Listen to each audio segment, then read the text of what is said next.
modul 1.4 calon guru penggerak angkatan 7.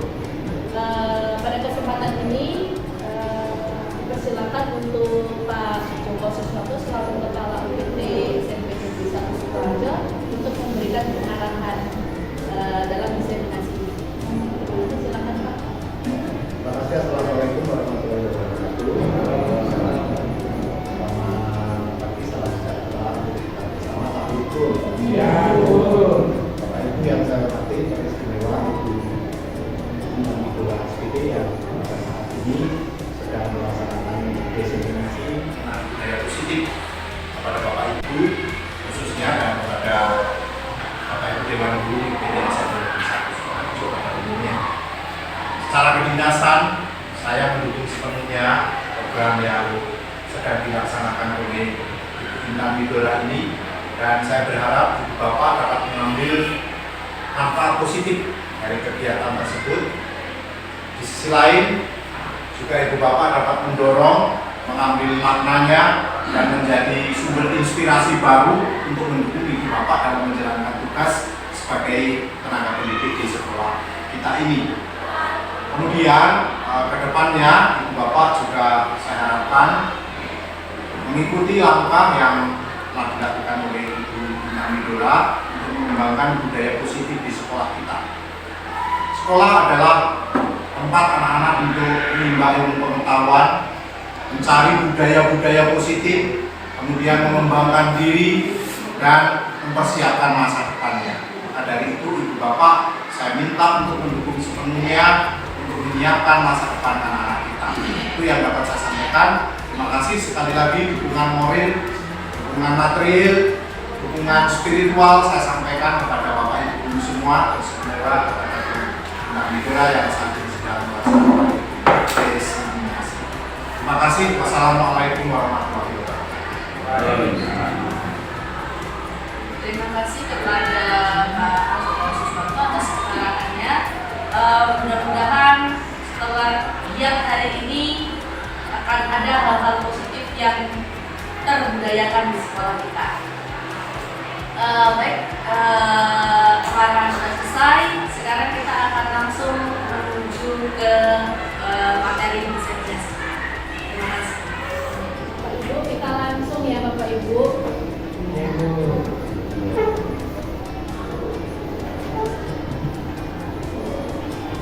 Perlu kenalan Bapak Ibu? Boleh.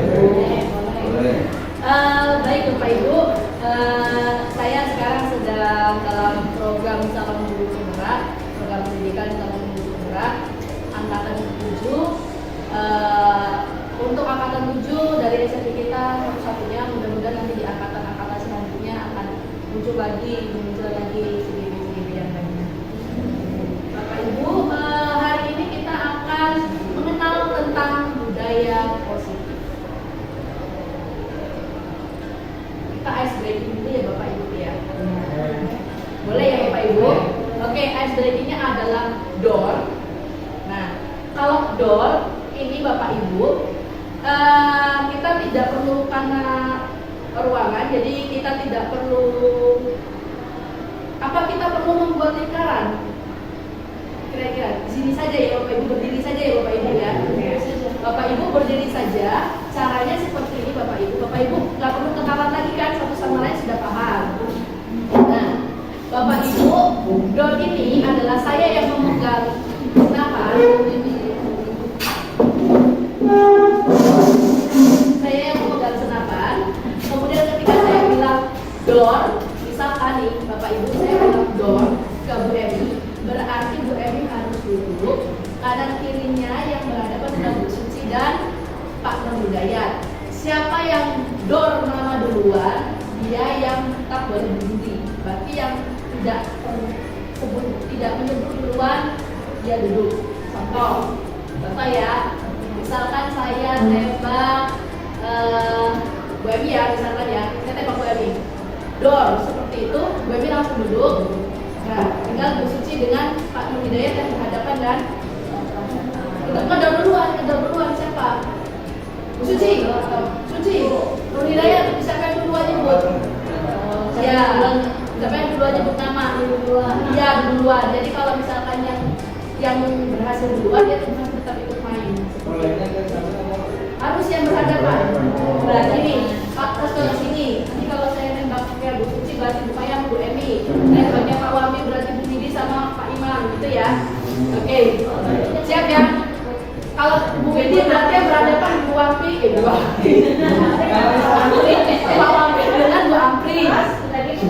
Siapa yang dulu aja Bu nama, betul. Sebut nama. Bu Ampri.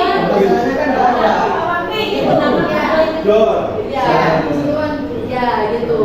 Siap ya? Oke, saya tembak ya. Dor. Emi. Oke, duduk. Bu Suci tetap berdiri. Aduh, Bu Suci yang lagi. Jangan aja nggak main nanti ya. Gitu ya. Jadi kan kalah nih. Oke, siap lagi. Dor. Pak Imam. Dor.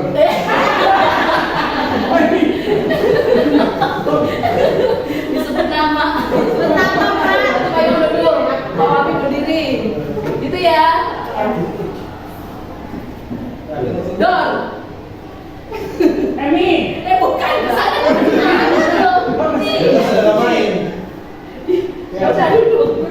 Nah, berarti kan main. Gitu. Jadi yang dilihat ya siapa duluan nanti tinggal gitu. Kan kira-kira yang bisa main. Iya. Iya, betul. Dor. Widi.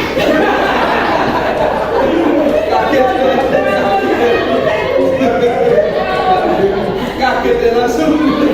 Oke, berarti Bu Widi duduk, berarti belum. Ya, gitu ya. Dor. Anjir.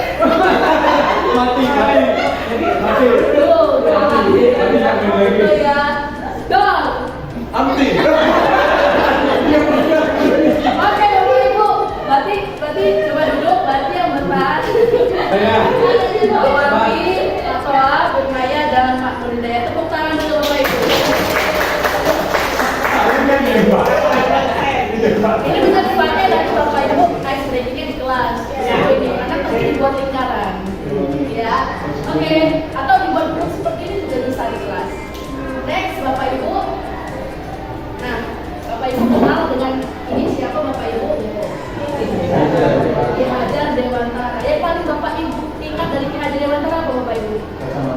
Kacamatanya. Tuturi Handayani. Terus apa lagi selain Tuturi Handayani? Sama Nusa Budi Taman Siswa Lomo. Tiga rumahnya berhubungan sama yang namanya pendidikan. Iya betul. Ini Bapak pendidikan kita. Menurut beliau, tujuan pendidikan kenapa sekarang ada guru penggerak, sekolah penggerak, semuanya bermuaranya bukan lagi ke filosofer yang dari luar negeri. Kita punya filosofer dari Indonesia yaitu Pak Ki Hajar Dewantara. Menurut beliau menuntut segala kodrat yang ada pada anak. Jadi kita itu tidak merubah anak, kita menuntut anak. Kita tidak bisa merubah anak, watak dan karakter anak itu tidak bisa dirubah, tapi bisa dituntun. Intinya seperti itu Bapak Ibu. Dan menuntutnya harus sesuai kodrat alam dan kodrat zaman. Tidak bisa kita samakan dengan zaman kita dahulu. Anak zaman sekarang alamnya berbeda, zamannya berbeda, jadi harus dituntun sesuai kodrat alam dan kodrat zamannya. Kemudian Bapak Ibu dari Ki Hajar Dewantara ini kira-kira menurut Bapak Ibu sesuai tidak pandangan Ki Hajar Dewantara dengan pendidikan kita saat ini? Sesuai. Apakah masih terjadi praktik-praktik di lapangan yang ingin merubah bukan menuntut? Kadang masih terjadi ya Bapak Ibu. Masih banyak atau sudah semakin sedikit atau masih terjadi? Masih terjadi ya? Iya. Baik. Next. Nah, Bapak Ibu, saya punya sticky notes. Bapak Ibu saya minta nanti saya bagi satu-satu sticky notes-nya. Bapak Ibu lihat ada pertanyaan pertama, budaya positif yang apa yang sudah berjalan, budaya positif apa yang belum dimulai. Di sekolah kita, Bapak Ibu kira-kira budaya positif yang sudah dijalankan dan yang belum dijalankan tapi ingin Bapak Ibu ada di sekolah kita apa? Jadi ini ada 2 sticky notes, tulis sederhana saja. 2 pertanyaan ini beda-beda. Nanti kalau sudah selesai akan ditempelkan di sini mana yang sudah, mana yang belum. Lihat.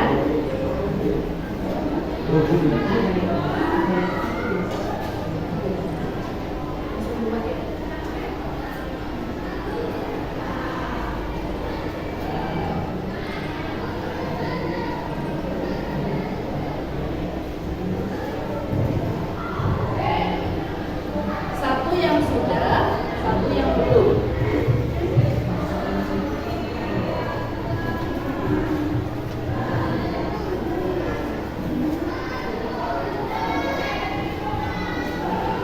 Silakan ditulis Bapak Ibu budaya positif yang sudah dan yang belum.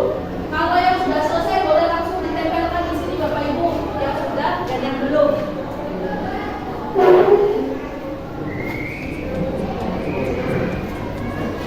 Kira-kira kita ini sudah menjalankan apa di sekolah, budaya positifnya apa yang ada di sekolah kita.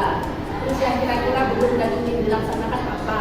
Tulis saja, sederhana saja, kemudian ditempelkan.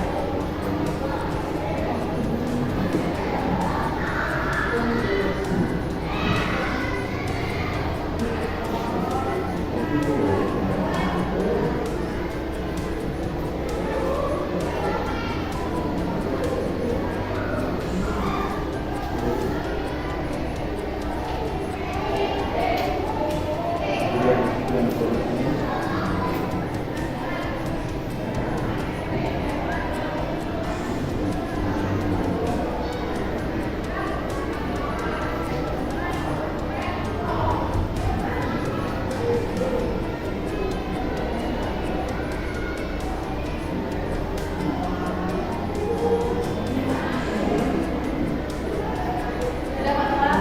Belum, masih mikir ini. Belum udah disuruh pikir ya Pak Yang ya? perlu dimulai ini maksudnya budaya positif dari kita ya, belum ini. Bisa dari, boleh dari gurunya, boleh dari siswanya, boleh dari sekolahnya bagaimana gitu. Yang penting budaya positif itu bisa dilakukan oleh seluruh warga sekolah.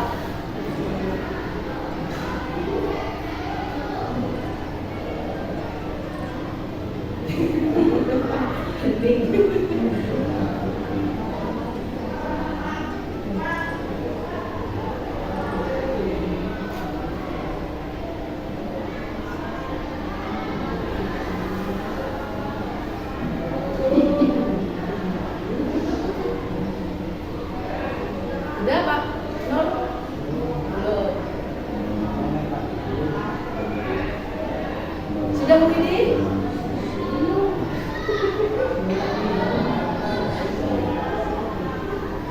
Yang sudah boleh ditempelkan di depan.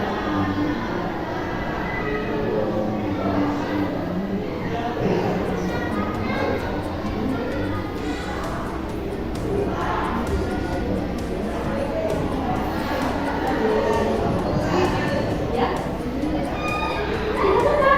Tidak ada yang salah katanya kalau ini deh kali ini.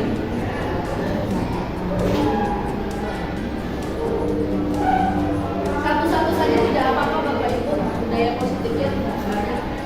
Itu tidak apa-apa. Oke, buku yang sudah selesai. Yang sudah di sebelah sana dan yang belum dari situ. Itu nggak ada salah kan? Ya betul Pak, nggak ada salah Pak. Semuanya benar. Sudah, belum. Ya, yang sudah dengan buku atau belum.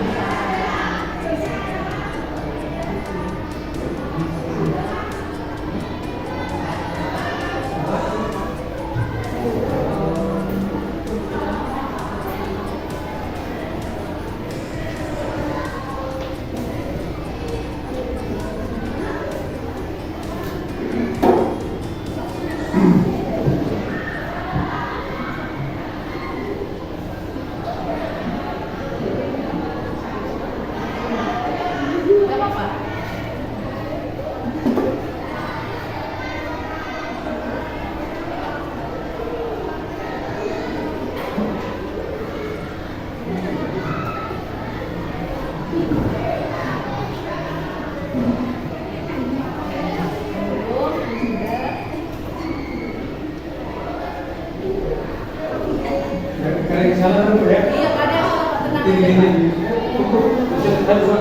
Budaya positif yang sudah kita jalankan dan yang perlu atau belum pernah kita jalankan.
Sudah semua kan ya Bapak Ibu ya? Sudah. Oke.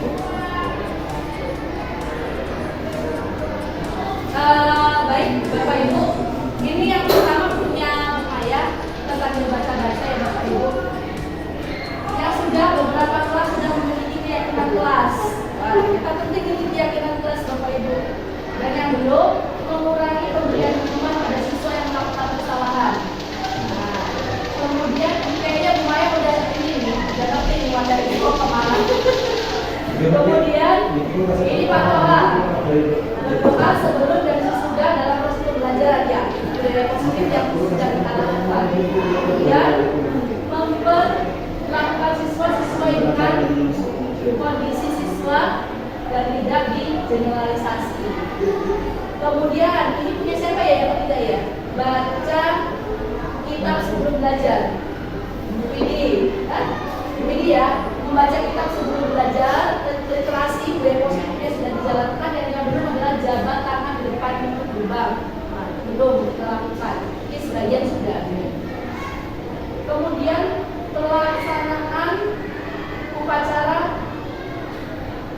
setiap hari Senin, bisa Pak? Bu Apri, ya budaya positif yang kita lakukan. Kemudian yang kedua, yang belum apa ini ya Bu ya?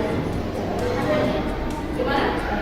Oh, jabatan tangan di depan tetap sama dengan Widi ya. Siap ya. Kan loh. Banyak sih hati ya. Kemudian ya ini kalau sudah ada dua berarti diinginkan oleh guru-guru jabatan. Kemudian yang selanjutnya ada ramah anak. Kita sudah ramah anak.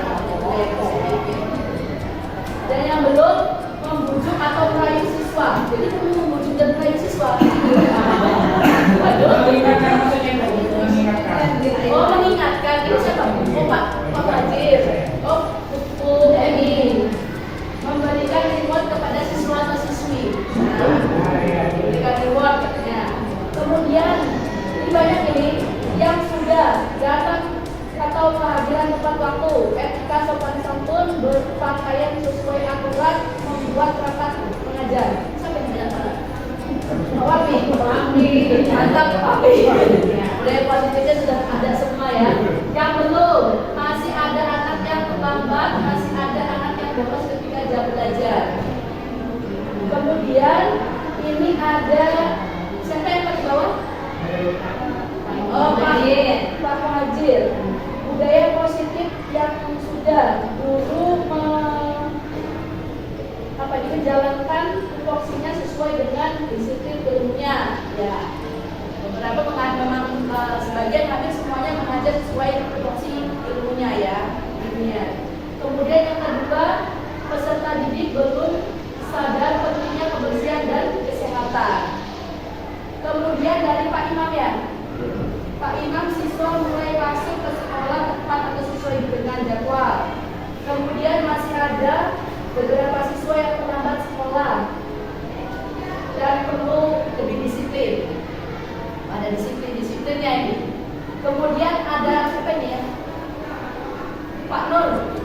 literasi pembacaan kitab suci pada 15 menit awal. Itu sudah 30 ya. Mencerminkan budaya positifnya. Yang belum, mengurangi bullying antar siswa. Nah, ini gimana budaya positif supaya tidak ada terjadi pembulian lagi. Kemudian budaya positif yang sudah dari buku suci, adanya sikap siswa menyapa guru, menerapkan budaya ramah anak, dan mulai kita terapkan aktivitas sekolah ramah anak. Kemudian memberikan hadiah bagi siswa yang rajin bertanya, kita dibudayakan positifnya. Nah, bagaimana Bapak Ibu apa yang sudah kita buat ini koneksinya bagaimana dengan disiplin positif yang sebenarnya? Bapak Ibu, kita hari ini akan membahas ini semuanya satu kesatuan budaya positif. Semuanya ada disiplin positif, tadi sudah disebut ada kata disiplin. Kemudian nilai kebajikan universal, motivasi, hukuman juga ada, penghargaan ada, restitusi ini apa, posisi kontrol, segitiga restitusi, keyakinan kelas tadi disebutkan oleh Bu Maya, dan 5 kebutuhan dasar. Next. Bu, Ya. tentang budaya positif terkait dengan apa yang disampaikan itu kan ada hukuman. Sementara dengan kondisi sekolah terkait dengan SMA, Ya. bahwa bahasa hukuman itu Diganti.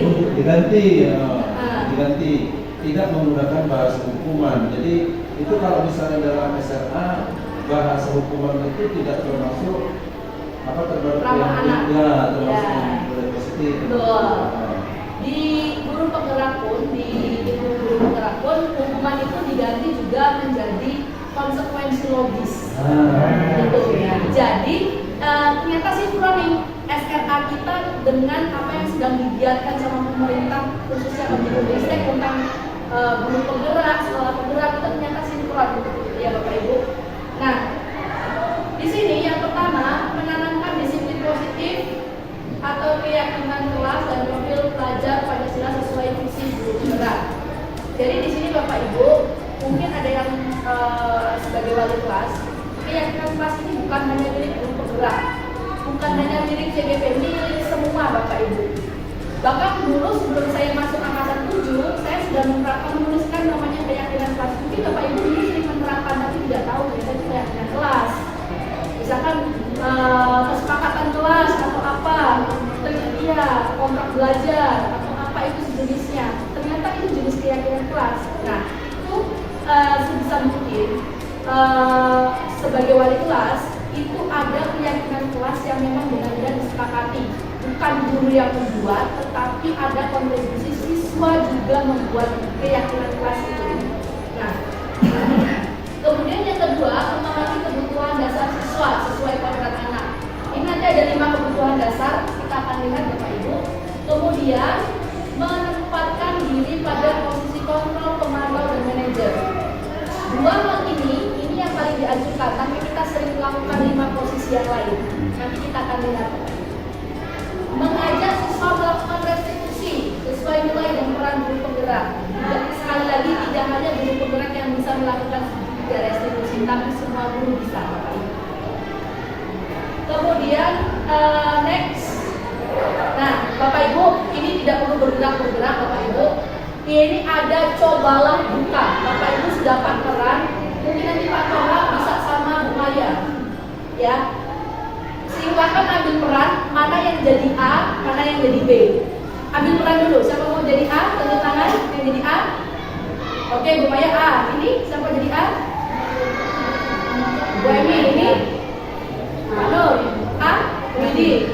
Pak Wami. Berarti yang perannya B. A. Anda sebagai A, coba Anda bayangkan bahwa Anda menyimpan sesuatu yang sangat berharga di dalam kepalan tangan Anda. Anda perlu menjaga benda tersebut sekuat tenaga Anda karena begitu pentingnya untuk kehidupan Anda. Jadi apa yang ini penting banget bagi hidup Bapak Ibu.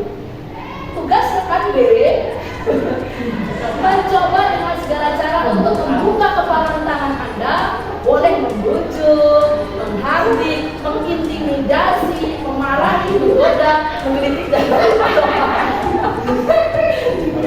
bahkan menawari Anda dengan uang. Jadi gimana cara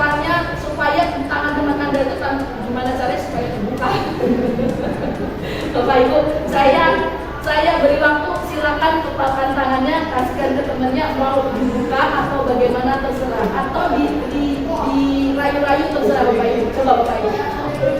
Silakan Bapak Ibu. Ya. Ya. Kalau dikasih kemudahan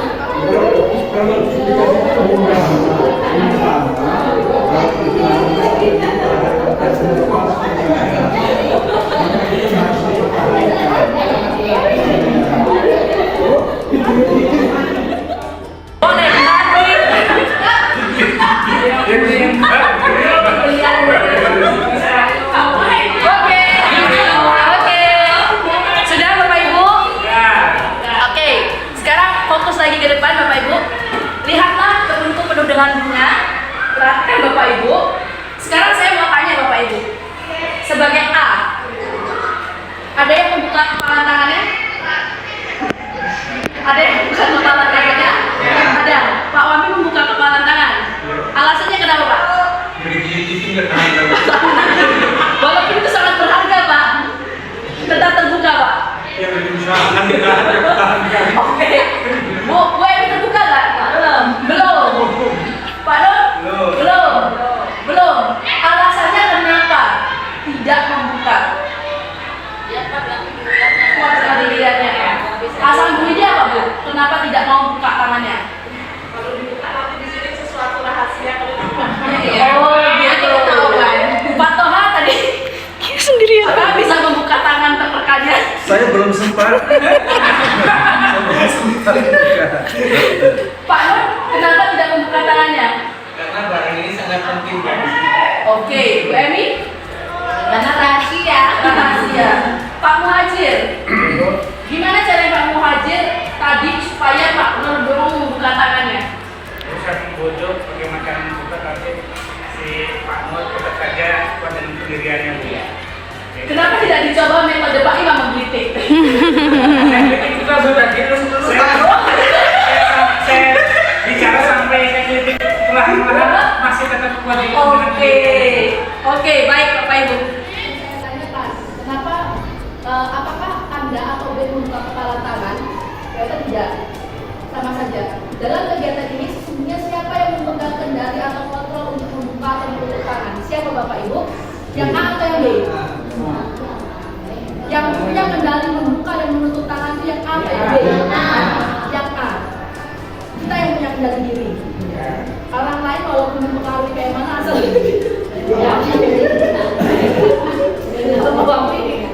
terkecuali ya karena beli gitu ya. Jadi katanya kebuka deh akhirnya gitu ya. Berarti Pak Imam ini pintar. Pak Imam ini pintar mengendalikan posisi kontrol diri seseorang. Ternyata dengan mengkritik saja selesai ya. Oke, Bapak Ibu, kita next. Nih, perubahan paradigma. Kalau dulu kita kenal dengan stimulus respon, sekarang teori kontrol. Kalau yang sudah terbaca saya sambil bacakan Bapak Ibu. Kalau dulu kebutuhan kita sama, dipikir semua kebutuhan guru itu datang ke sekolah sama, kebutuhan siswa datang ke sekolah sama. Ternyata kebutuhan kita itu beda-beda Bapak Ibu. Kebutuhan siswa pun beda-beda. Kemudian semua orang melihat hal yang sama, semua orang melihat gambaran yang berbeda. Contohnya ada angka 6. Kalau yang melihat Dwi di sana, saya di sini. Dwi melihat angka 9, saya angka 6. Siapa yang salah? Tidak ada yang salah karena sudut pandang orang itu berbeda-beda. Kemudian kita mencoba mengubah orang agar berpandangan sama dengan kita. Kita tidak bisa mengubah orang untuk berpandangan sama, tapi kita bisa berusaha memahami pandangan orang karena berbeda dengan kita. Kemudian perilaku buruk dilihat sebagai sesuatu kesalahan. Kira-kira kalau anak terlambat kesalahan ya Bapak Ibu ya. Tapi ternyata semua perilaku itu memiliki tujuan. Tujuannya apa? Kenapa dia datang terlambat? Pasti ada alasan yang baik. Dan tujuan dia datang terlambat itu untuk apa tujuannya? Untuk tetap belajar.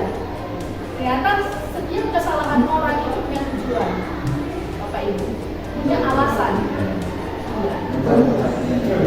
Salah satunya, itu salah satu dari 5 kebutuhan dasar betul, Pak. Orang lain bisa mengontrol saya atas stimulus respon. Ternyata hanya Anda yang bisa mengontrol diri Anda. Orang lain nggak bisa mengontrol kita. Kembali seperti itu. Kemudian pemaksaan ada pada saat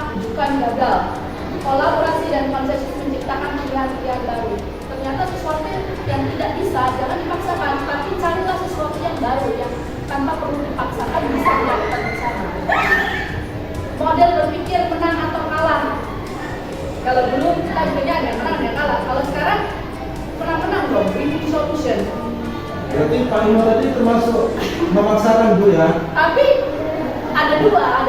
Iya. Karena Pak Imam ditugaskan memang untuk supaya membongkar. Dan itu supaya mempertahankan. Kurang kuasa ini. Iya. Berarti dalam kondisi tertentu memaksa itu logik.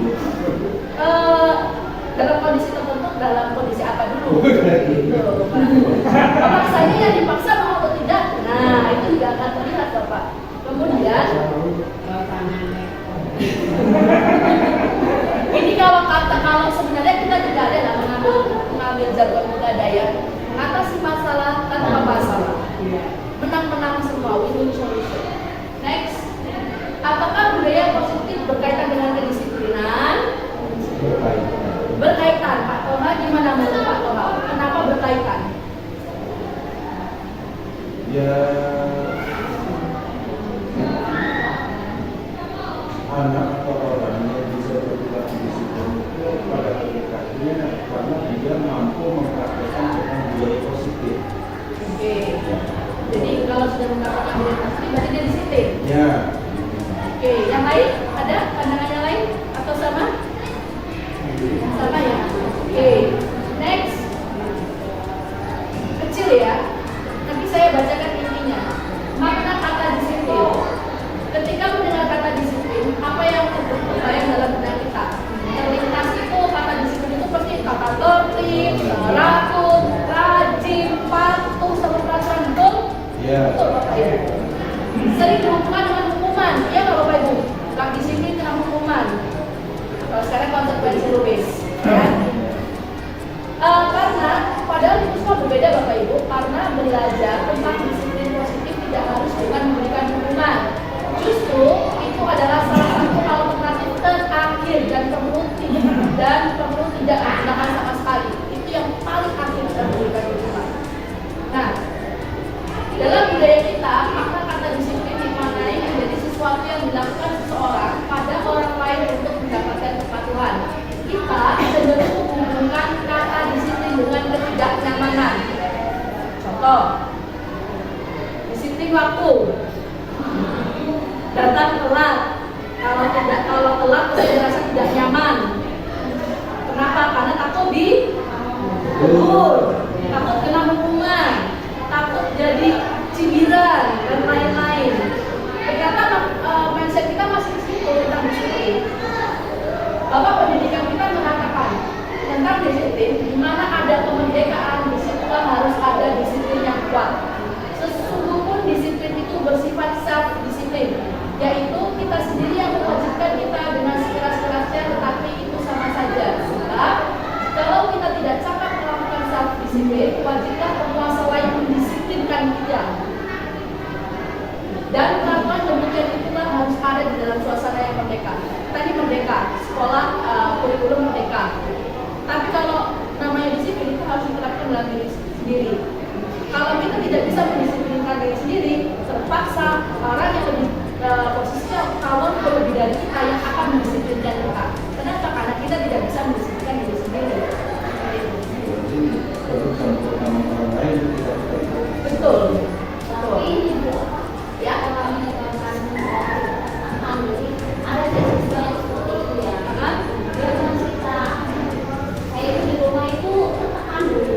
Menurut dia tertekan. Ya. Karena aku dari teman-teman sebuah disiplin. Tekannya dalam hal Misalnya gini, kamu kalau boleh main, kamu harus sholat, kamu mau pulang ke kamar aku. Nah, dia melakukan itu dengan terpaksa. Iya. Nah, dia kan dia Iya. ini orang baru gini-gini dan dia dibanding kita baru gini ya.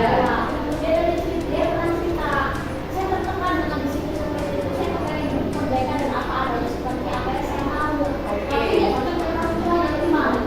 Nah, itu yang tadi kembali ke sini, self disiplin. Sebenarnya disiplin itu ditanamkan dari diri sendiri. Berarti oknum atau anak yang bersangkutan tersebut dalam dirinya belum tertanam disiplin atau nilai-nilai kebajikan. Dia taunya bebas dan tidak bisa atau mungkin kayak dari atas juga yang penerapan kedisiplinannya kurang tepat dari orang tuanya. Nah, bagaimana caranya? Akan kita lihat caranya di sini, Bapak Ibu. 1. Menanamkan disiplin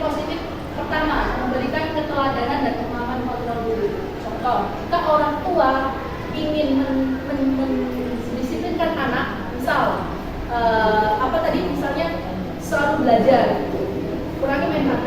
Tapi ketika anak melakukan seperti itu nggak boleh pulang telat, orang tua juga harus mencerminkan hal yang sama. Misalkan dia memang tidak bisa pulang tepat waktu ketika bekerja, itu konfirmasi dengan anaknya. Bisa tidak seperti itu orang tuanya. Kalau orang tuanya sudah mencontohkan hal yang serupa, itu juga akan dicontoh oleh anaknya. Sama dengan guru di sekolah, seperti itu Bapak Ibu. Nah, yang kedua, membangkitkan motivasi internal dari diri siswa. Tadi itu kira-kira muridnya Bu Suci itu motivasinya masih, dia disiplin masih motivasi eksternal atau internal? Eksternal. Dia punya tujuan di sekolah, tujuan kegiatannya harus tujuan sekolah. Kasih semua bukan saya bebas. Oke. Saya merasa terbebas di rumah. Jadi tujuan saya sekolah.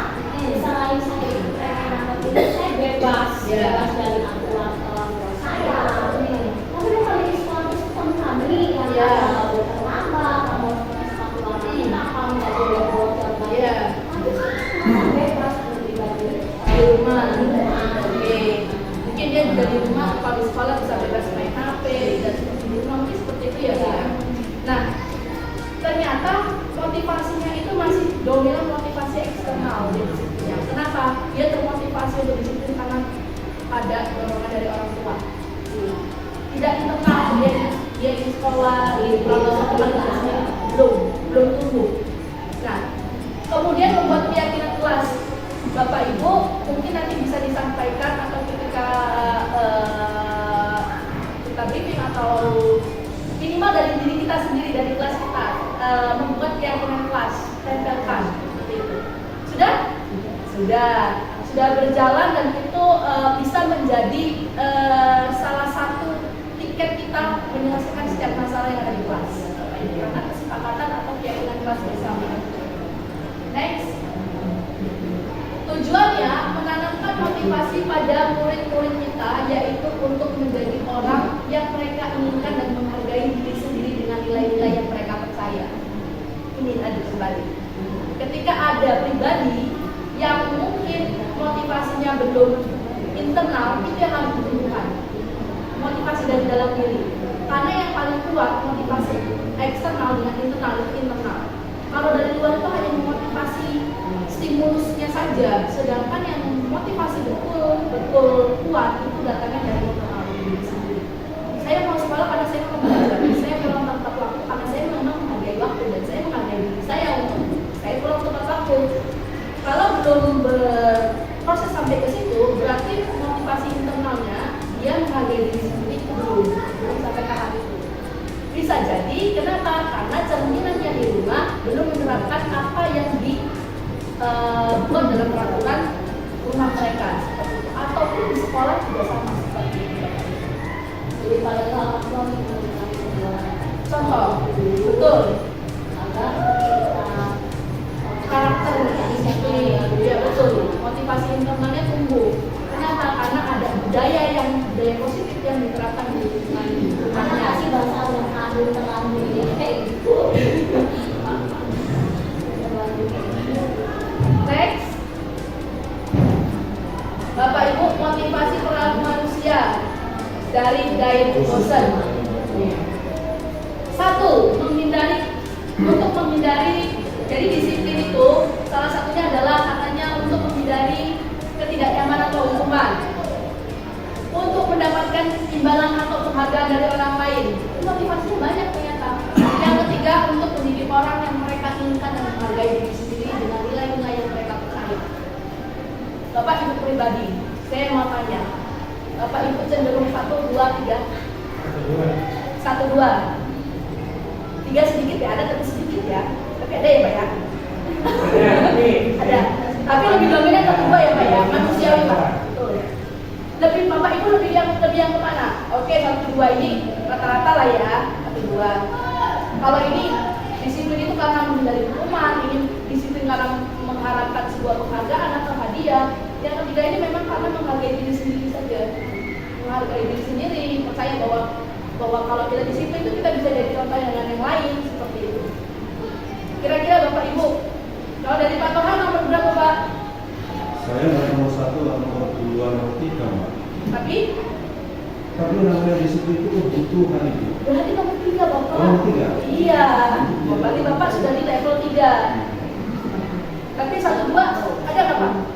Kalau misalnya Enggak ya Pak ya. Enggak ya Pak ya. kebutuhan lah misalnya. Oke, contohnya seperti ini, Bapak Ibu, ternyata ini level Bapak Ibu. Level 1, 2, 3. Anak-anak kita itu rata-rata ada di level berapa Bapak Ibu? 1. Iya. Yang tahu level 2 itu 1, 2, jarang banget ya nggak?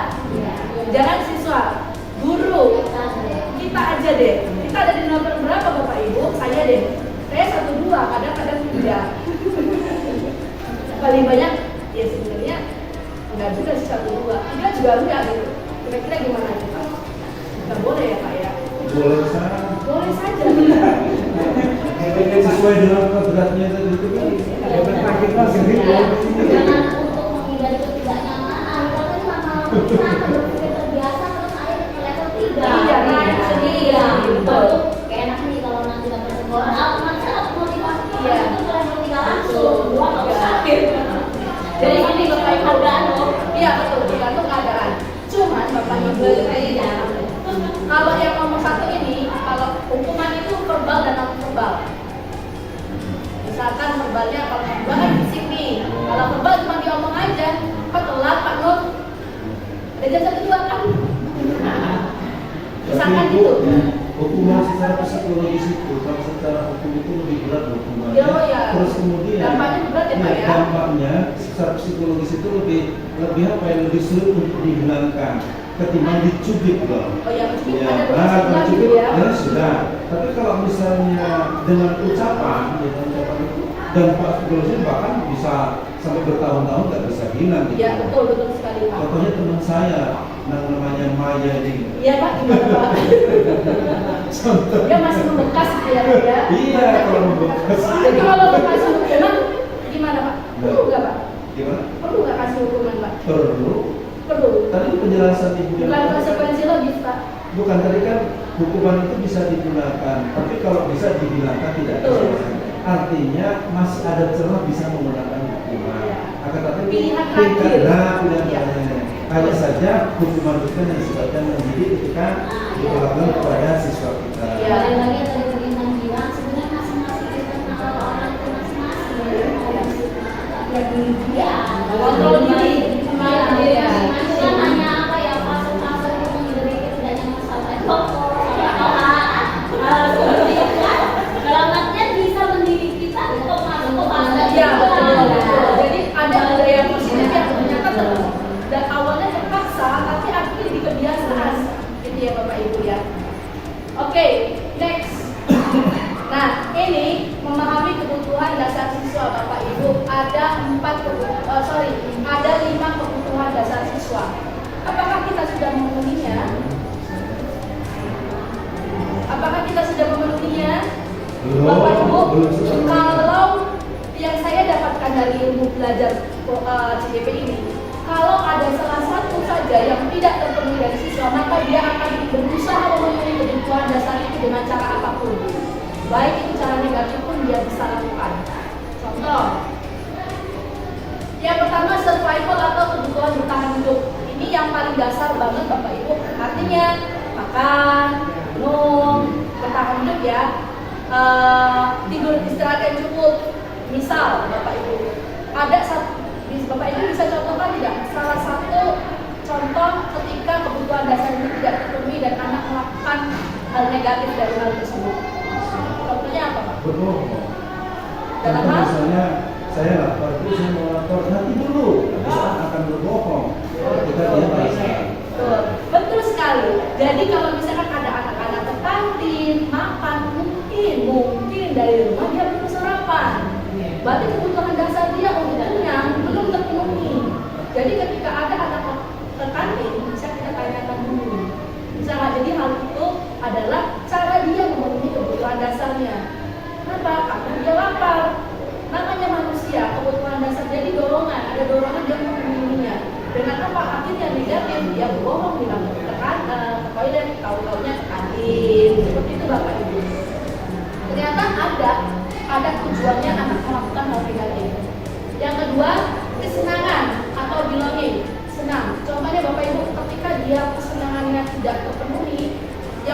terjadi di sekolah kita apa Bapak Ibu supaya dia memiliki kebutuhan dasar senamnya itu gimana Bapak Ibu?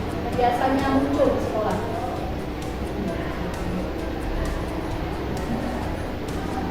Ya, bermain di kelas. Ya betul. Main apa Pak? Lato-lato, main voli, main apa? Karena apa? Kebutuhan dasar dia tidak cukup. Dia butuh kesenangan yang lain. Makanya akhirnya muncullah bola-bola dari kumpulan-kumpulan kertas. Contohnya Bapak Ibu. Salah satu di antaranya kesenangan itu ketika jam kosong. Ya betul sekali. Itu bahagia kalau jauh. Bahagia sekali. Itu yang di jalan tunggu ya. Kemudian Bapak Ibu, cinta dan kasih sayang. Tadi ada nih Bapak Toha bilang, biasalah anak cari perhatian. Ternyata kebutuhan dasar cinta kasih sayang dia di rumah itu tidak cukup, makanya dia mencari cinta, mencari kasih sayang di sekolah. Kalau dapat dari guru itu yang seharusnya kita beri. Tapi kalau dia tidak dapat dari guru, dia mencari dari siapa? Muncullah mungkin ada nanti yang pacaran atau lain-lain. Karena dia seperti kurang disayang. Seperti itu, dia membutuh hal-hal yang lain.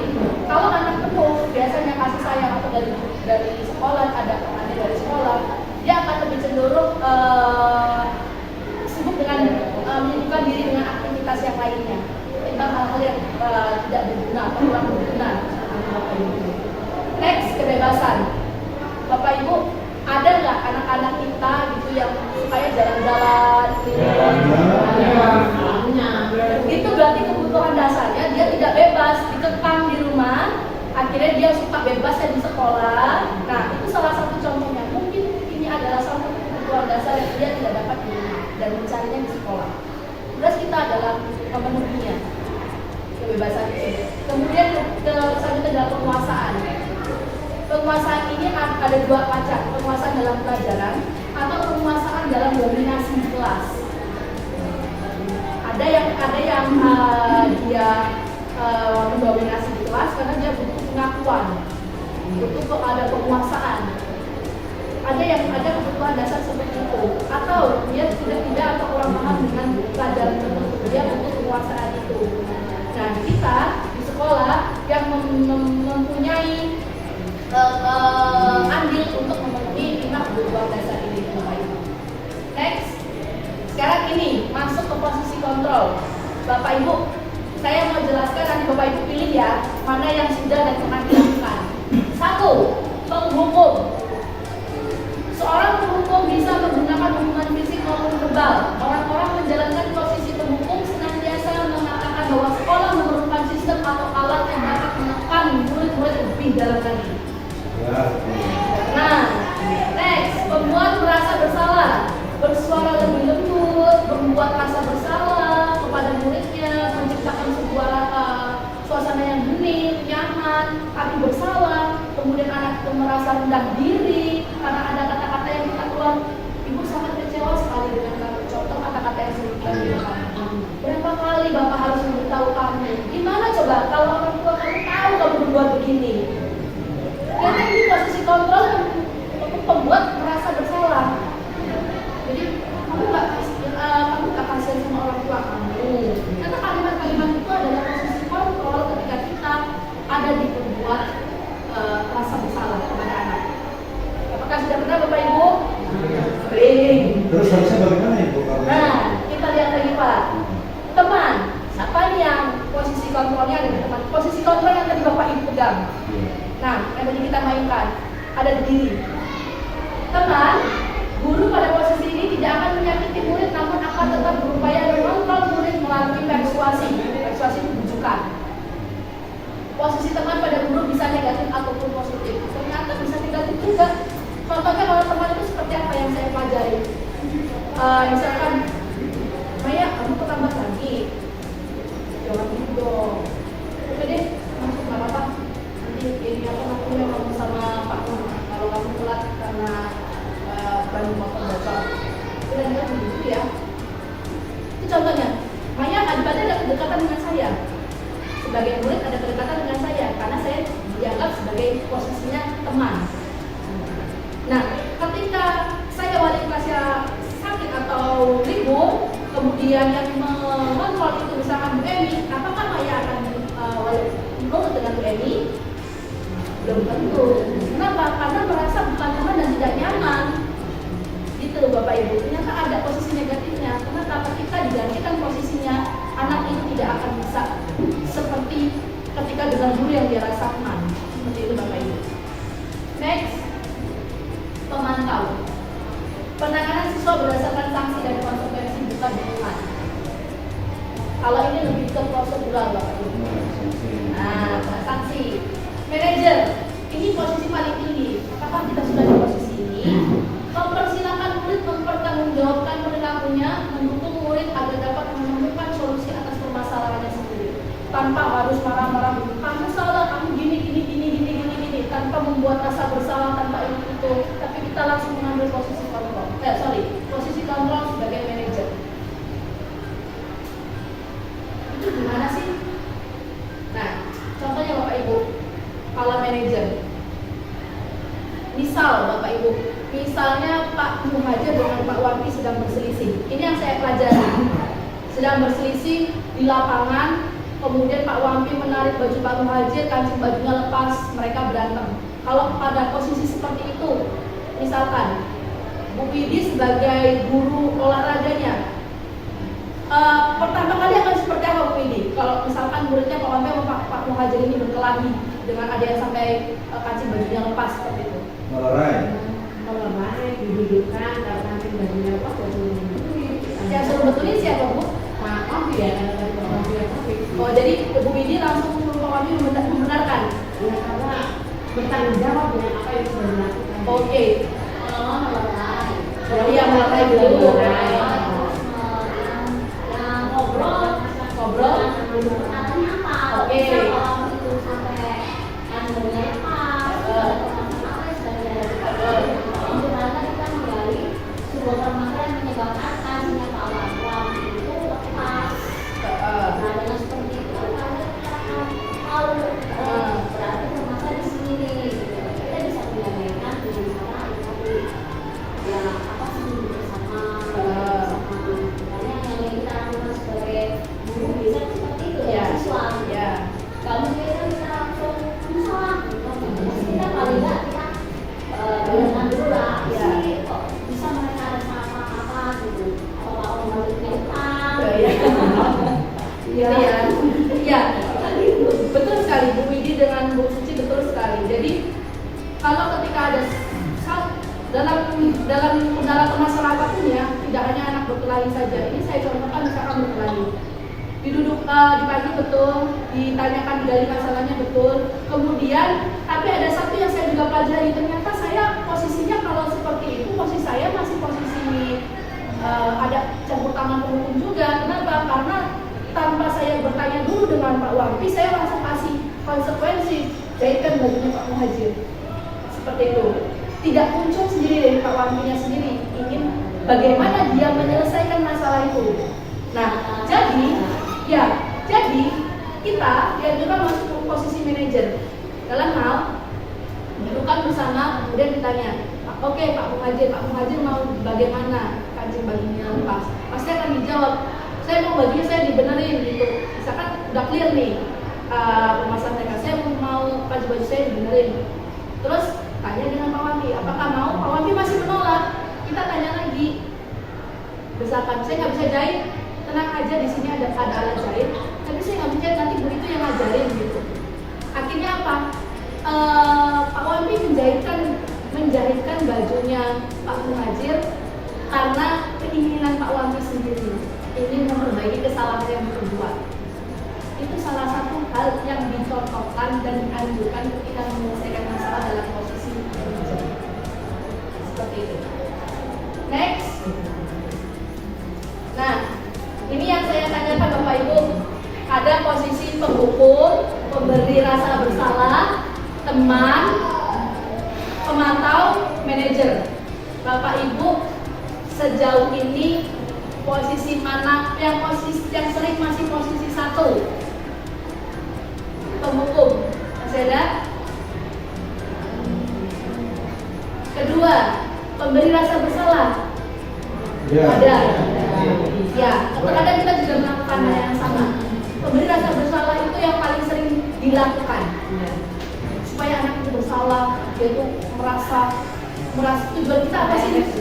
Efek jelas supaya mereka ada rasa itu supaya mereka tertekan bahwa mereka itu salah loh sebenarnya, tanpa harus saya maki-maki memukul, mereka udah merasa bersalah gitu kan. Dan yang ketiga, teman. Pernah tidak atau sering tidak kita melakukan posisi mengontrol siswa itu sebagai teman? Pernah ya. Kemudian yang terakhir, pemantau. Kalau pemantau itu seperti ini, nah, berantem. Kenapa berantem? Kamu tahu sanksinya apa? Tahu. Oke, kalau kamu sudah tahu, silakan kerjakan, dilaksanakan sanksinya. Nanti saya tungguin. Udah gitu aja kalau pemantau itu. Masalah yang timbul konsekuensinya sesuai dengan sanksi. Tidak diberikan, maksudnya anak kebebasan untuk mereka berpikir untuk bagaimana memecahkan masalah, menyelesaikan masalah tersebut. Ya. Jadi yang paling baik adalah posisi pemantau dan manajer. Sesekali teman boleh, tapi jangan selalu teman. Dan kalau bisa membuat rasa bersalah itu dihilangkan. Kenapa? Karena ternyata setelah dilakukan survei, ketika kita mengontrol anak dengan posisi supaya ada rasa bersalah, mereka itu setelah kita marah itu jadi seharian malas sekolah, jadi ini, jadi itu, jadi bad mood, jadi gak masuk semua pelajaran, jadi merasa bersalah, ketemu kita malu, pasti akan ada seperti itu, rendah diri, tidak nyaman, pasti akan seperti itu. Beda kalau kita sebagai pemantau atau manajer.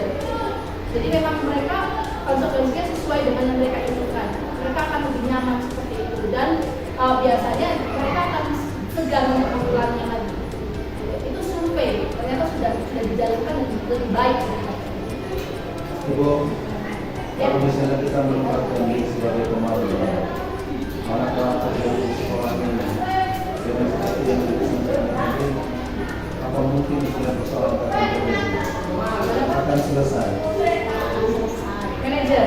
Iya, ketika misalnya kita menempatkan diri sebagai manajer, kemudian dengan persoalan yang ada terjadi di sekolah ini, kita hanya seperti itu, apakah bisa selesai persoalan itu? Selesai dari cerita Bu Yeni, saya juga sudah menerapkan. Contoh dari cerita Bu Yeni, ketika dia di posisi manajer, ada anaknya memecahkan HP, kayak HP kelas buku waktu itu, dua-duanya dipanggil. Kemudian ditanya, bagaimana cara menyelesaikan? Saya ganti, bersedia mengganti.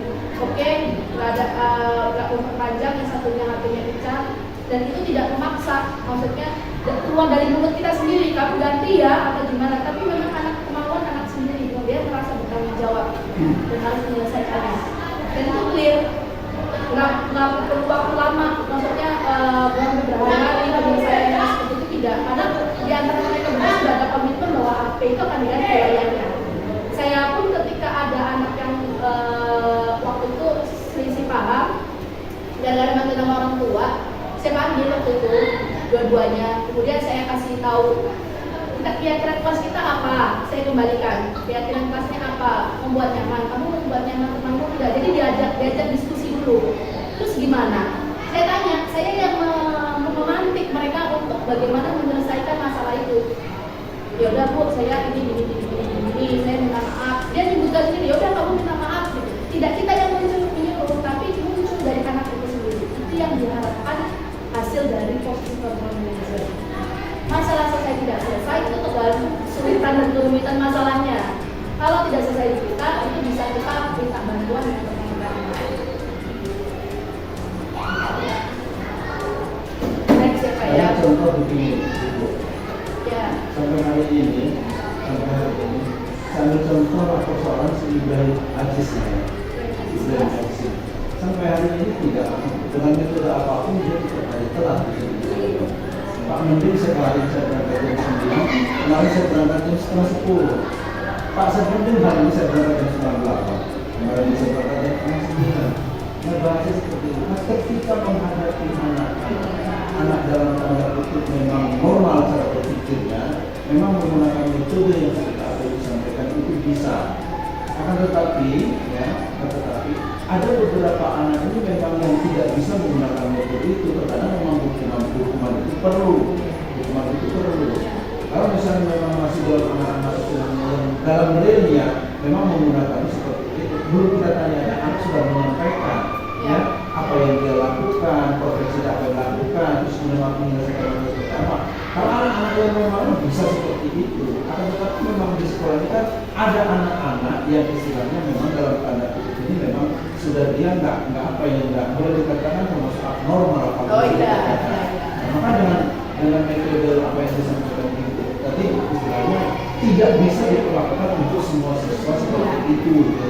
Memang ada perlakuan khusus ya, termasuk oleh Sandro tadi. Tidak manajer tapi bisa memantau. Bisa seperti itu. Memantau itu kalau bukan tadi yang ini Bapak Ibu, yang dianjurkan dua ini Bapak Ibu. Jadi kalau manajer tidak bisa, anak dipancing untuk bertanggung jawab tidak bisa, kita melakukannya sebagai pemantau. Langsung kasih tahu saja sanksinya. Anak sudah tahu sanksinya, kerjakan sanksinya. Jadi antara dua ini Bapak Ibu. Ini 4-5 ini posisi yang paling ideal dilakukan semua. Sebenarnya ada di sekolah sama. Ya, tapi mungkin bahasanya belum ini ya. Kalau kita itu manajer kan. Ya, ada sih yang bertanggung jawab untuk Ya. saya sama saya menurut saya kan bawa Ya. sampai yang pulang ke rumahnya ada juga yang tidak seperti mereka di kelas kita. Ya. Ibrahim itu mau ganti guru BK siapapun, dia selalu isi untuk buang sekolah. Oh gitu ya. Ya, berarti Ini ada bisa kelas 3 katanya. Itu udah ganti guru BK. Makanya udah ada dua, satu buat masa saya salah, satu. Iya, iya. Betul, berarti bisa pakai dua posisi kontrol ini. Next, Bapak Ibu, kita lewati saja. Ini Bapak Ibu, namanya segitiga eksklusi. Saya mau tanya ini di bimbingan konseling. Ada tidak seperti ini? Penyelesaian masalah Pak Imam, mungkin Pak Manajer, ada tidak? Jadi tiga posisi ini. Ada ya? Tapi mungkin namanya berbeda ya? Tapi urutannya begini ya. Jadi yang pertama Bapak Ibu menstabilkan identitas.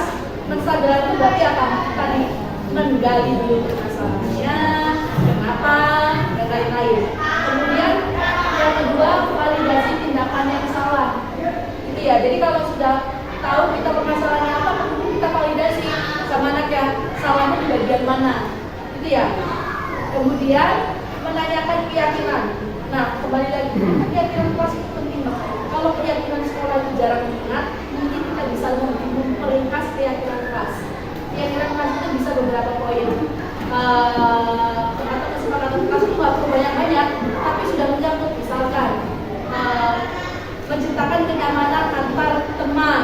Kalau sampai ada satu yang tidak nyaman, berarti tidak memenuhi keyakinan kelas bersama. Itu ya Bapak Ibu. Membantu siswa menjadi lebih memiliki tujuan disiplin positif.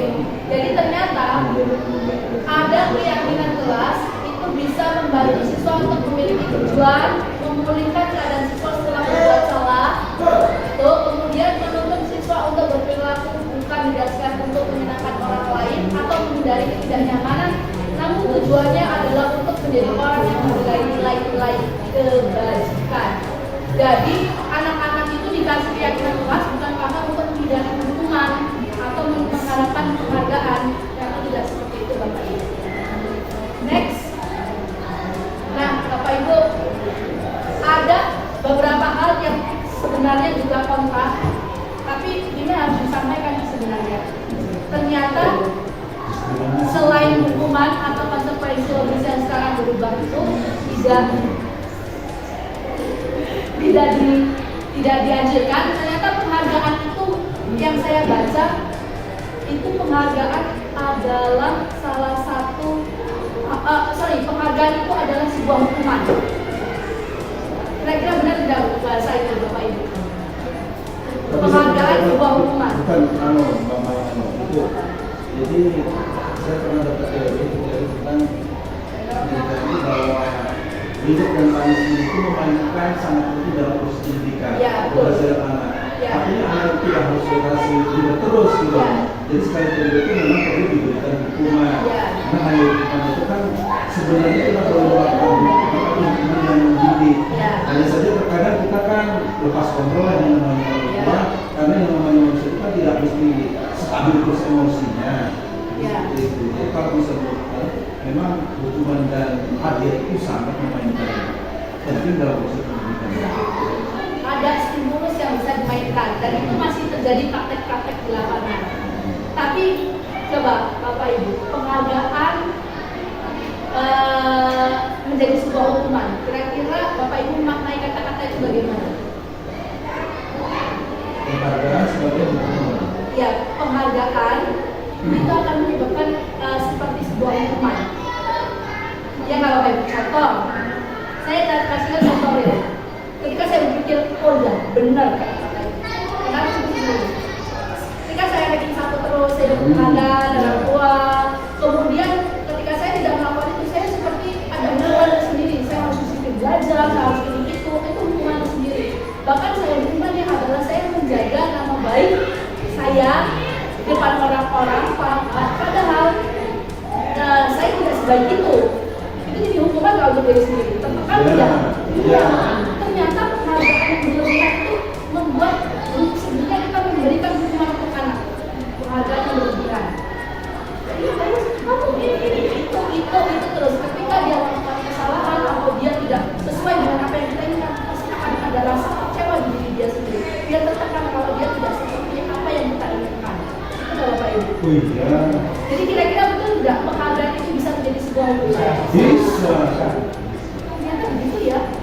Jadi hukuman dan penghargaan itu ternyata tidak benar-benar dua hal yang berbeda. Ternyata mereka itu bisa saling menyebabkan. Jadi ya Bapak Ibu ya. Jadi penghargaan itu apresiasi tidak berupa barang loh Bapak Ibu. Ya, pujian. Pujian ya kan kita kan diajarkan juga sih pujian itu apa? Pujian itu adalah sebuah cobaan. Iya betul. Semakin kita sudah ini sangat rajin, iya, kita semakin tinggi kita lepas kadang-kadang. Jadi sombong, itu hukuman nggak sih buat kita? Hukuman. Gitu. Jadi ada hal-hal yang sebenarnya kayak apresiasi penghargaan itu. Saya pribadi saya cenderung tidak terlalu mengharapkan itu, karena konsekuensinya balik itu semua sebenarnya tidak kita lihat secara kasat adalah sebuah hukuman untuk kita sendiri. Jadi ya Bapak Ibu. Nah, Bapak Ibu, posisi kontrol manager adalah posisi kontrol paling baik sebagai guru atau pemantau. Kemudian, ini hal menarik yang ditemukan ya. Apakah posisi tersebut dapat selalu berhasil pada setiap anak dengan karakter yang berbeda-beda? Posisi manajer apakah akan selalu bisa digunakan dengan karakter anak yang berbeda-beda?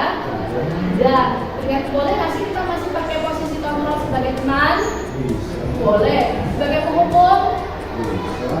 Kalau karakter anak itu butuh posisi kita sebagai kita terapkan. Tapi yang paling baik adalah pemantau dan manajer. Tuh. Disepakati ya Bapak Ibu ya. Lanjut, perubahan cara berpikir. Hukuman yang positif seperti menyapu, membaca buku tidak selalu dapat menghasilkan hasil yang optimal dan menjadikan siswa tidak mengulangi untuk melanggar aturan.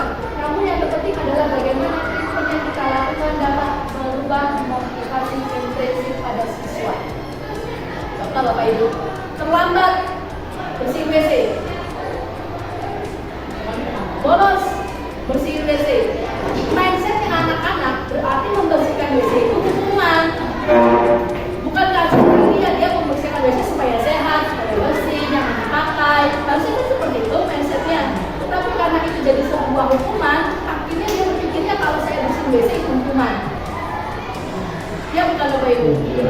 Jadi kalau sebisa mungkin hukuman atau konsekuensi logis itu tidak berupa hal-hal yang sebenarnya baik untuk dilakukan. Contoh, lambat baca Al-Quran. Berarti baca Al-Quran itu adalah hukuman. Hukuman baru baca Al-Quran, gitu kan? Mindset anak akan jadi seperti itu. Jadi mindset hal-hal yang positif jadi negatif. Karena apa? Karena kita terapkan melalui sebuah hukuman, katanya konsekuensi logis. Kenapa? Karena kalau kita penghukum tanpa babi, bego, secara sepihak langsung kasih hukuman. Kamu salah, silakan bersihkan kamar mandi. Itu penghukum, proses seperti ini. Ya Bapak Ibu. Next. Pengalaman yang pernah berbincang dengan murid mengenai apa yang sedang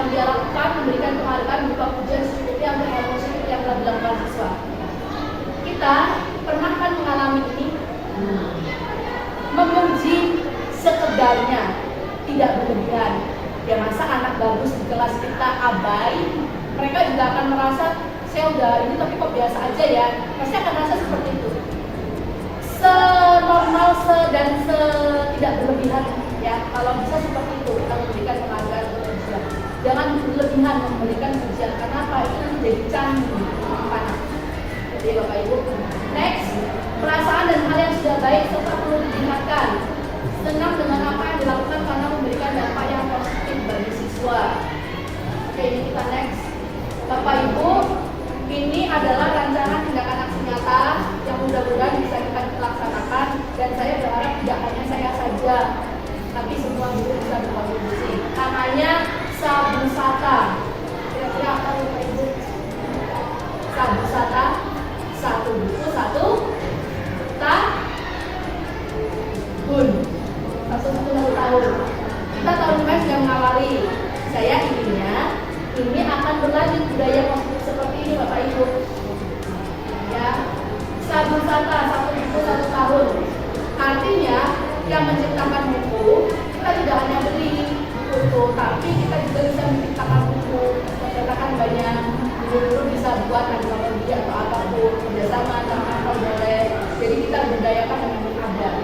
Atau siswa kita berikan wadah untuk mereka membuat cerpen itu, terbitkan dari ISBN, kumpulkan di perpustakaan, karya sekolah sendiri. Gitu Bapak Ibu. Itu baik. Itu yang kemarin yang buku saya itu yang gambar anak-anak. Mereka anak-anak punya kreasi dong. Kalau kita bukukan mereka baik, mereka bagus, mengasah mereka merasa ada wadah mereka, karya mereka ada, terlihat, terpajang di perpustakaan dan lain-lain Bapak Ibu. Latar belakang kenapa Sabusata adalah gadget siswa yang dapat bebas digunakan di sekolah. Itu latar belakang. Harus adanya kontrol penggunaan gadget sekolah dengan cara penerapan budaya positif. Perlu kiranya mulai diperkenalkan budaya positif dalam memanfaatkan waktu luang. Jam kosong itu gimana caranya supaya ada literasi. Kalau misalkan belum ada pojok literasi, kasih pojok literasi. Tidak dimanfaatkan, kita yang sewaktu-waktu setiap saat selalu menyiapkan pojok literasi digunakan untuk membaca, bukan untuk tidur, bukan untuk main HP. Jadi kalau jam kosong baca, sudah disediakan tempat baca. Tidak perlu jauh-jauh ke perpustakaan. Kalau perpustakaan tidak besar, kita punya sendiri perpustakaan di kelas. Contohnya seperti itu Bapak Ibu. Next. Tujuannya adalah memanfaatkan gadget, jadi HP anak kalau mereka nggak punya laptop, mereka bisa mengetik di situ, kemudian mereka bisa baca di situ, ya Bapak Ibu. Kemudian menanamkan keyakinan sekolah menghargai waktu. Menghargai waktu ini dalam hal ketika jam kosong atau kegiatan-kegiatan yang kosong mereka bisa lakukan untuk literasi dan lain-lain.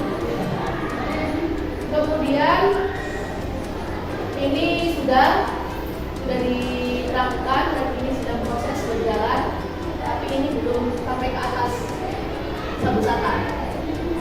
Apakah sekolah kita bisa menerapkan Sabusata? Itu mungkin nanti bisa ada dukungan dari Pak Toa dan kawan-kawan yang ada di sini.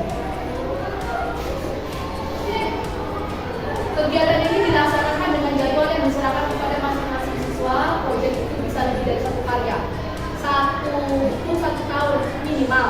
Kalau bisa menghasilkan lebih dari 1 buku, kenapa tidak? Karena 1 karya buku itu sebenarnya cuma sekitar 800.000 sudah beli ISBN. Masa 800.000 kita tidak bisa, kita menciptakan 1 buku minimal, kan? Dan buku itu sangat-sangat bermanfaat sebenarnya. Buat buku mata pelajaran juga bisa. Oke, baik, kita lanjutkan Bapak Ibu. Dukungan yang dibutuhkan, saya pertama membutuhkan dukungan kepala sekolah dalam menerapkan aksi nyata, kedua orang tua, ketiga teman sejawat Bapak Ibu sekalian, kemudian para siswa. Bapak Ibu, nanti kira-kira kalau Sabusata bisa ya Bapak Ibu? Bisa ya Bapak Ibu. Kalau misalkan sulit, guru saja dulu. Buat antologi, masing-masing buat cerpen atau puisi, kita bukukan. Punya nama-nama yang dalam buku. Kan ada, kita punya karya itu sesuatu yang belum dibaca oleh siswa, kalau itu kan luar biasa sebenarnya. Sudah beri SPN, ada nama Bapak Ibu mengarang di situ.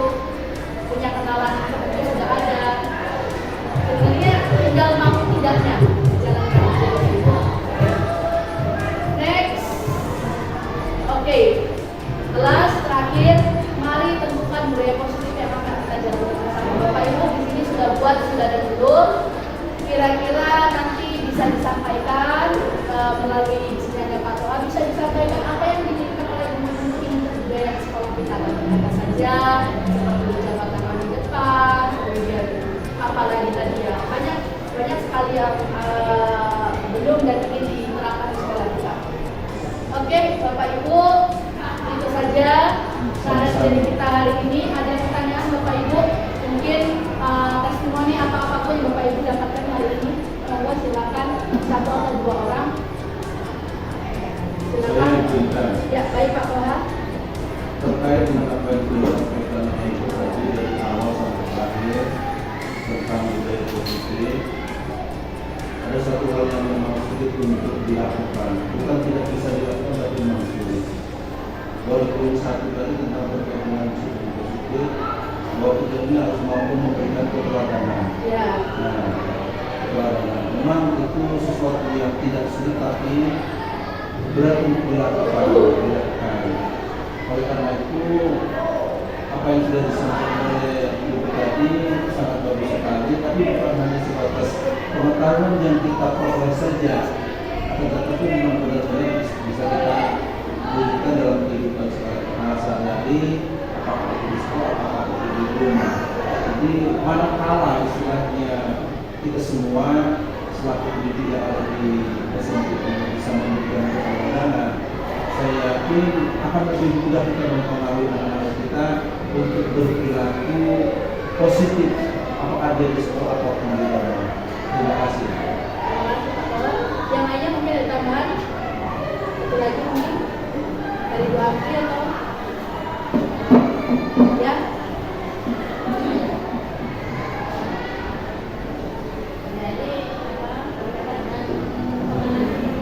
Ya.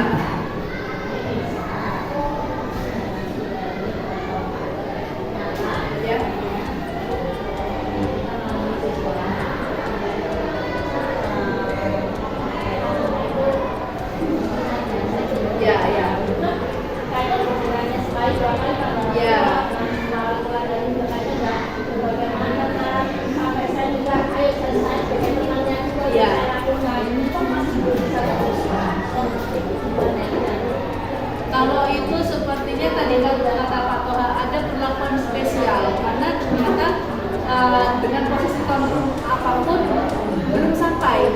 Karena begini Bapak Ibu, iya belum sampai. Karena sebenarnya pendidikan itu apakah saja tanggung jawab sekolah? Masyarakat bertanggung jawab tidak? Rumah bertanggung jawab tidak? Harusnya bertanggung jawab semua. Contoh di dalam sekolah dilarang rokok, tapi di depan dijual rokok. Jadi masyarakat sebenarnya tidak mendukung pendidikan, ya tidak. Ya, jadi sebenarnya ada kontribusi kita bagian dari masyarakat. Masyarakat harus ikut sebenarnya untuk menciptakan pendidikan yang baik dan benar. Dan kalau misalkan tadi contohnya dari ada siswa yang mungkin dalam yang harus dikontrol itu tidak bisa dilakukan, tidak mempan, bisa jadi pengaruh luar itu sangat kuat, bukan di sekolah tapi di lingkungan masyarakat atau lingkungannya. Betul. Paling berpengaruh itu di rumah dan di luar itu paling berpengaruh. Sekolah itu sangat apa ya? Ya betul. Jadi sebenarnya pendidikan kita ini masih sangat banyak sekali PR karena kesadarannya itu berpikir bahwa sekolah itu adalah tempat segala-galanya. Contohnya pribadi, saya berharap anak saya pulang dari sekolah sudah jadi anak yang soleh dan baik. Tapi guru-guru di sekolah juga berharap anak datang ke sekolah sudah jadi anak yang baik dan soleh. Terus siapa yang akan mensolehkan dan membaikkan anak? Kalau bukan bersama-sama. Seperti itu Bapak Ibu. Gitu ya Bapak Ibu. Terima kasih atas waktunya hari ini untuk diseminasi budaya positif. Mudah-mudahan bisa kita terapkan bersama di lingkungan sekolah kita, menjadi lingkungan budaya yang lebih positif dan membawa anak didik kita memiliki perilaku dan disiplin positif yang baik sesuai kebajikan nilai-nilai universal. Itu saja dari saya akhiri. Wabillahi taufiq wal hidayah. Wassalamualaikum warahmatullahi wabarakatuh.